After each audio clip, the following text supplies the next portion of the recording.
devrait avoir, on l'espère, dans les prochaines semaines, c'est pas la fin de l'épidémie, malheureusement.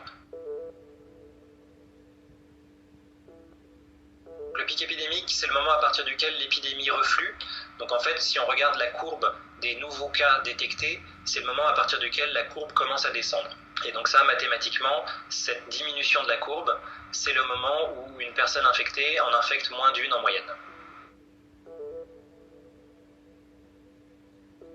Tout dépend de comment la population a suivi les consignes de confinement. Si la population ne suit pas les consignes de confinement, l'épidémie va continuer à croître et vous n'allez pas avoir le pic épidémique tout de suite.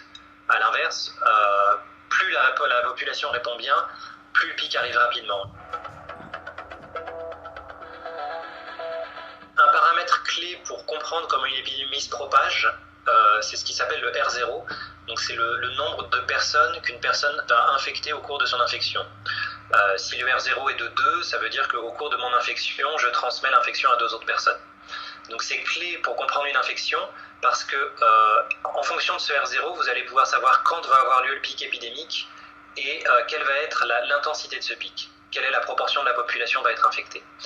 Pour le Covid-19, ça dépend des pays, ça dépend des contextes. On l'estime entre 2,5 et 3.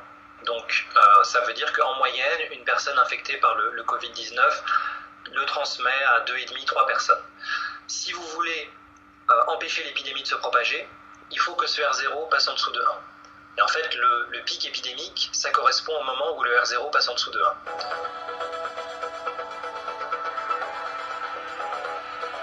Vous allez avoir des pics tant que vous n'avez pas une proportion suffisante de la population qui est immunisée. On estime à peu près que pour le coronavirus, il faut environ les 2/3 de la population soient immunisée. Immunisée, ça veut dire que soit elles l'ont eu et elles ont guéri, soit elles sont vaccinées. Le problème, c'est que pour le moment, on n'a pas de vaccin et qu'il faut compter à peu près 2 ans pour développer un vaccin. Donc là, au jour d'aujourd'hui, en fait, tant que les 2/3 ne l'auront pas eu, soit il faut maintenir des mesures de confinement, soit des mesures de distanciation sociale strictes. En confinant, vous gagnez du temps, mais vous ne faites pas disparaître l'épidémie. Donc tant que vous maintenez le confinement, il n'y aura plus d'épidémie.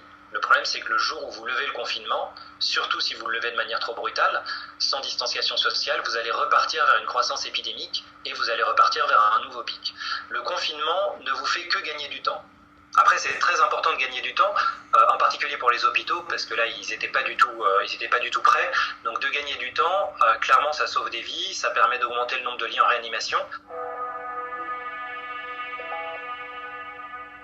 On voit que les pays qui parviennent à contrôler l'épidémie, par exemple la Corée du Sud, ils n'ont pas confiné la population, mais ils ont mis en place des mesures de distanciation sociale extrêmement fortes.